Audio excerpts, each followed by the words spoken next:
అంటున్నాను. ఇప్పుడు దేవుడు ప్రత్యేకంగా సృష్టించిన 5 ఆడపిల్లలు ఉన్నారు మీకు. మీకిద్దరు, మీకు ముగ్గురు. అదే అన్నాను ఏంటి వాళ్ళ భవిష్యత్తు ఇది ఏం వాళ్ళని ఆలోచిస్తున్నారు? భూమి మీద తీసుకొచ్చిన మేము తీసుకొచ్చాం కాబట్టి మాదే బాధ్యత కాబట్టి వాళ్ళ చదువులు వాళ్ళ పెళ్ళిళ్ళు అన్నీ ఖచ్చితంగా మేమే చూసుకోవాలి. పిల్లల్ని కన్నం వరకే మన బాధ్యత. వాళ్ళ తలరాతలు మన కనలేం. వారు ఏమవుతారో పెద్ద అయితే ఏం చేయగలరో మనం ఏం చెప్పలేం. కానీ వాళ్ళని పెంచడం వరకు, వాళ్ళు చదివించడం వరకు, వాళ్ళు పెళ్ళిళ్ళు చేయడం వరకు బాధ్యత ఖచ్చితంగా ప్రతి తల్లిదండ్రులకు ఉంటుంది. ఆ బాధ్యత మేము తీసుకుంటాం అంతే. దానికి మించి ఇంకేం చేస్తాం పిల్లలకి? వాళ్ళు చదివిస్తాం. ఈ నిర్ణయం వల్ల వాళ్ళ ఎఫెక్ట్ కాకూడదు. మీకు ఇంకా ఒక బాధ్యత ఉన్నట్టుంది. ఇంకొక పాప పెళ్లి ఉంది, శ్రీనివాస్ గారు. ఆమె పెళ్లి ఫస్ట్ ఆమె మ్యారేజ్ చేస్తాం. ఆమె మ్యారేజ్ కోసమే డబ్బులు ఫస్ట్ సంపాదించిస్తాం. మా పిల్లలు ఇంకా చిన్న పిల్లలు ఇంకా ప్రెసెంట్ చదివిస్తాం. వాళ్ళ పిల్లలకి ఇంకా చాలా టైం ఉంది, వాళ్ళు మ్యారేజెస్ చేస్తాం అంతే. అంత there is no secrecy and there is no jealousies and egos and cunning thoughts. ఎలాగంటే చట్టపరంగా ఒక అంగీకారం వచ్చిన తర్వాత, మీకు లైన్ క్లియర్ అయిన తర్వాత ఇద్దరు చట్టపరంగా వస్తుందా రాదా అవన్నీ అనవసరం. చెప్తున్నాను కదా, మా ఇద్దరం మానసికంగా పెళ్లి అయిపోయింది, మా ఇద్దరం భార్యాభర్తలమే. దీన్ని ఎవ్వరు ట్రోల్ చేయాల్సిన అవసరం లేదు. లీగల్ గా జరగలేదు. మీకు పబ్లిక్ గా మీకు పెళ్లి కావాలంటే లీగల్ గా చేసి చూపిస్తాం అంటున్నాను. మేమైతే పెళ్లి చేసేసుకున్నాం. మాకు మా మనసాక్షులు మాకు కలిసిపోయి మేము మానసికంగా కలిసిపోయాం. మేము భార్యాభర్తలు మాత్రమే, మేము భార్యాభర్తలమే. మీ అందరికి మా భార్యాభర్తలుగా మీకు ఫోటో కావాలి, మీకు ఒక ఫ్రేమ్ కావాలి, ప్రతి ఇంట్లో మీరు చూసుకుంటారంటే ఖచ్చితంగా లీగల్ గా అయ్యాక మీకు చేసి చూపిస్తాం అని చెప్తున్నాను అంతే. అంటే వారసుల సంగతి ఏంటి? వారసుల సంగతి కూడా అంతేనండి. లీగల్ ప్రొసీడింగ్స్ అయ్యాక లీగల్ గా కంటాం అంతే. ఓకే, ఆ ప్లాన్ కూడా ఉంది. నవ్వుతున్నారు శ్రీనివాస్ గారు. అంటే ఇద్దరు మొత్తం శ్రీనివాస్ అంటే గ్రేట్ లెజెండరీ అండి. తన లెగసీ ఎలాగా కంటిన్యూ అవ్వాలంటే ఒక వారసుడు ఉండాల్సిందే. అతనితో ఆగిపోకూడదని ఇంకో శ్రీనివాస్ ఉండాలని నా feeling, strong feeling. Right, thank you Srinivas గారు, థ్యాంక్ యూ మాధురి గారు. Thank you. అంటే ఇప్పుడు ఇద్దరికి ఒకటే నేను కంక్లూజ్ ఇవ్వాలనుకుంటున్నాను. Duvvada Srinivas, Duvvada Madhuri. Right, all the best. అంటే సొసైటీ ఏ విధంగా మిమ్మల్ని తీసుకుంటుంది, ఏ విధంగా మీ లైఫ్ నడుస్తుంది అనేది. ఏమండి, సొసైటీ అయితే మమ్మల్ని తీసుకుందండి. ఈ పిల్ల సైనికులు ఉంటారు కదా కొంతమంది, జెండా కూలీలు, జెండాలు మోసే కూలీలు, పిల్ల సైనికులు, వాళ్ళేవో ట్రోల్ చేసి పెడుతున్నారు తప్పితే సొసైటీ పబ్లిక్ తీసుకుంది. ఎక్కడైనా ఒక చోట ఆగిపోద్దండి అంతే అంతే. వాళ్ళే ప్రజలు మాకు తీసుకున్న తర్వాత మాకు నమ్మకం ఏంటంటే, ప్రజలకి వాస్తవాలు చెబితే అది వాళ్ళు అది విన్న తర్వాత కావాలంటే అగ్రభాగాన్ని పెట్టగలరు, లేకపోతే నేల మీద తొక్కేయగలరు, రథోపాతాలను. ఆ శక్తి ప్రజలకు ఉంది.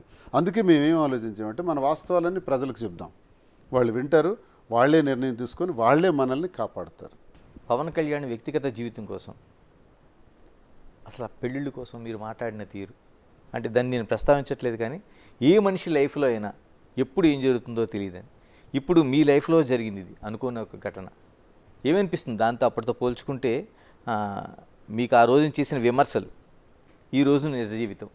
ఈ ఘటనకి కొన్ని నెలలు, సంవత్సరం ముందు నేను ఆ విమర్శ చేశాను. నిజమే, చేసిన దానిలో నేనేమని విమర్శ చేశానంటే, మా వైజాగ్ అమ్మాయి నందిని అనే ఒక అమ్మాయిని ఆయన పెళ్లి చేసుకున్నారు, చక్రధర్ గారు అమ్మాయి. ఆమెకు విడాకులు ఇచ్చిన తర్వాత రేణుదేశాయికి చేసుకున్నారు. ఓకే, అది కరెక్టే, అది నేను తప్పు పట్టట్లా. రేణుదేశాయి గారికి చేసుకున్న తర్వాత మూడో వ్యక్తికి గర్భం దాల్చారు మూడో వ్యక్తి అని నేను అనలా, రేణుదేశాయి గారు అన్నారు. రేణుదేశాయి గారు చాలాసార్లు ఈ విషయం బాధపడేటప్పుడు రేణుదేశాయి గారు పవన్ కళ్యాణ్ భార్యను కూడా చూడకుండా ట్రోల్ చేశారు. ఎవరు? ఈ జనసేన పిచ్చోళ్లే విపరీతంగా ఆవిడని కూడా ట్రోల్ చేసి పడేసినారు. ఆవిడ నన్ను క్షమించండి, నేను ఈ మాట నేను అడిగినందుకు క్షమించండి అని చాలాసార్లు ఆవిడ ప్రాధాయపడి రిక్వెస్ట్ చేశారు కూడా. అంతగా ట్రోల్ చేశారు. వాళ్ళకి ఇది ఉండదు, కామన్ సెన్స్ ఉండదు. సో అది నేను ప్రశ్నించాను, మరి అది నేరం కాదా? ఎప్పుడైతే మూడో స్త్రీతో గర్భం దాల్చారో ఆ తర్వాత కొద్ది రోజుల తర్వాత ఇది జరిగింది. ఈ రెండో భార్యతో విడాకులు అనేది జరిగింది. ఆ తర్వాత ఇప్పుడు మూడో భార్యకి పెళ్లి చేసుకున్నారు అన్నది ఇప్పుడు చేసుకోవచ్చు, నేను కాదనట్లే. ఈ విషయాన్ని నేను అడిగాను. అయితే మరి మీరు ఇన్ని అన్నారు కదా, మీ జీవితంలో ఎలా జరిగింది కదా అంటే, నా జీవితంలో జరిగింది ప్రతి ఒక్కటి చెప్పాను ప్రజలకి. పవన్ కళ్యాణ్ చెప్పగలిగాడు, చేసుకుంటూ పోయాడు. ఆయన ఒకటోది, నెంబర్ 2, నెంబర్ 3 చేసుకుంటూ పోతే వాళ్ళ ఆరోపణల వల్ల మనకు తెలిసింది, వాళ్ళు ఒకరికొకళ్ళు మాట్లాడుకోవటం వల్ల తెలిసింది. నాది అలా కాదే, నా పైన ఎవరు ఆరోపణ చేయలేదు, నేనే చెప్పా. నా మొదటి జీవితం ఇది, నా రెండో జీవితం ఇది, నేను ఇలా చేస్తున్నాను అని ఎప్పుడు చెప్పాను? గొడవ జరుగుతున్న మొదటి రోజే చెప్పాను. ఎక్కడ అబద్ధం ఆడలేదే. ఆయనకి నాకు డిఫరెన్స్ ఉంది కదా, నేను వాస్తవాలు చెప్పాను కదా. ఆయన చెప్పలేకపోయారు కదా.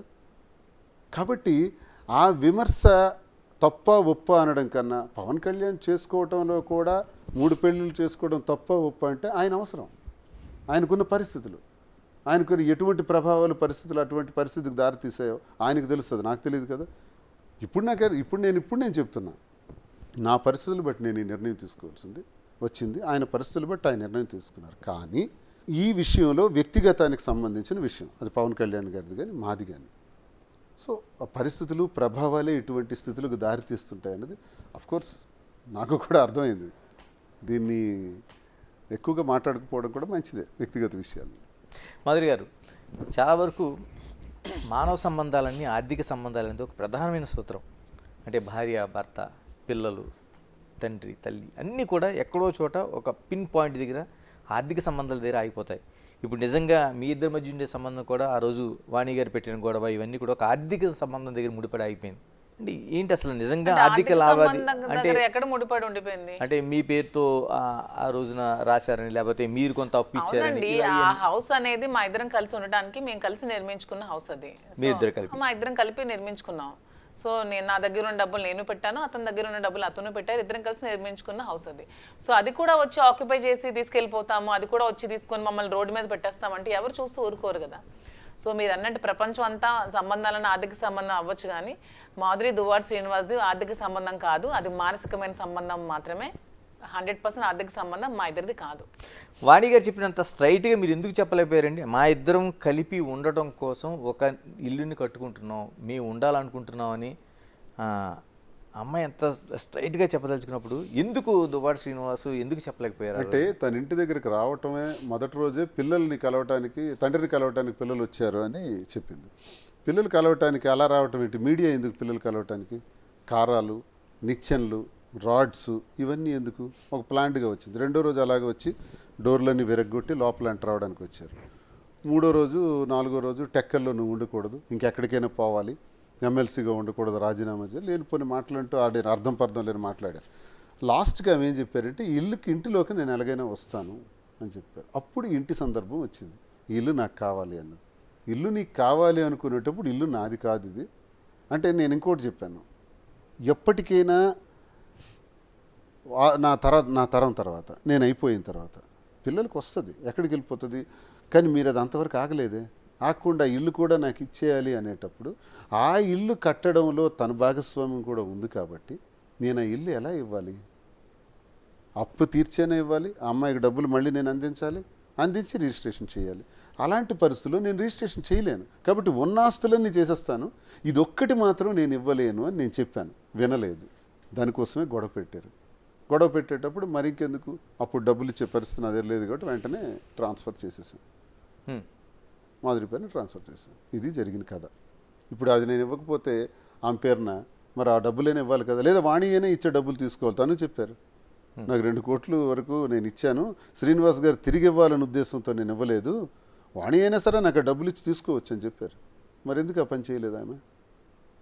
మరి అప్పు ఎలా తీరుస్తాం ఆమెది? కాబట్టి ఇల్లు రాశాను.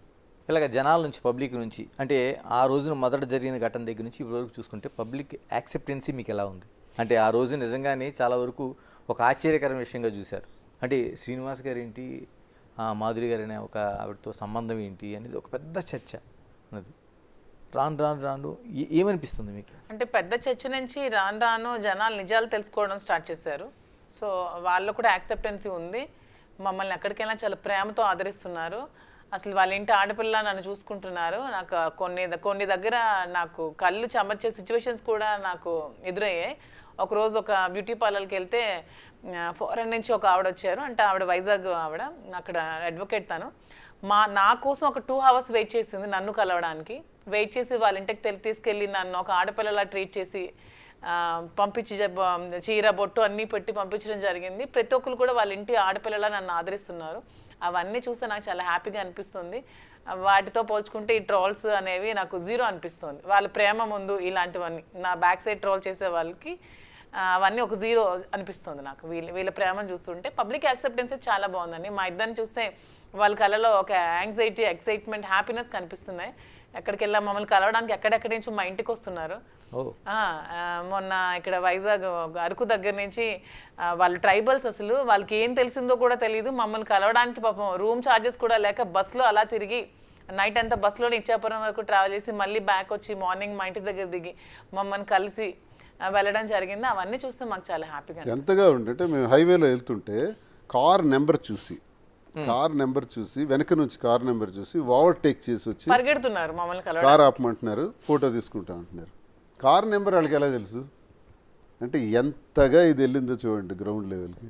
నేను మీ ఇద్దరిని ఒకటే అడగదలుచుకున్నాను, ఎందుకంటే అంత సొసైటీలో అంత యాక్సెప్టెన్స్ ఎందుకు వచ్చింది అసలు? ఎందుకంటే మా వైపు నిజం ఉంది, నిజాయితీ ఉంది. సో అందుకనే వాళ్ళు అంటే accept మీ చేస్తారు. ఇద్దరి వైపు నిజం అనేది ఎప్పటికైనా గెలుస్తుంది అనే దానికి మేమే ఎగ్జాంపుల్. నిజం గెలిచింది కాబట్టి వాళ్ళందరూ మమ్మల్ని యాక్సెప్ట్ చేశారు, మమ్మల్ని అలా ప్రేమగా చూసుకుంటున్నారు. మాలో నిజాయితీ లేకపోతే అలా చేసి ఉండేవాళ్ళు కాదు. సో మాలో నిజాయితీ ఉంది కాబట్టి ప్రజలు కూడా మమ్మల్ని యాక్సెప్ట్ చేశారు, అంతే విధంగా ఆదరిస్తున్నారు. సో వాళ్ళందరికీ మేము టెక్కలి నియోజకవర్గం ప్రజలకు ఎప్పుడో ఎప్పుడో తెలుసు తెలుసు. మా ఈ నియోజకవర్గం రెండు రాష్ట్రాలకి ప్రజలందరికీ ఇప్పుడు తెలుస్తుంది. ఇది బయట మీకు తెలియటం లేట్ కానీ మా స్థానిక ప్రజలందరికీ తెలుసు. ఓకే, వాళ్ళు ఇది పట్టించుకోరు, ఇది మాకు ఎప్పుడో తెలిసిన గొడవే కదా అంటారు.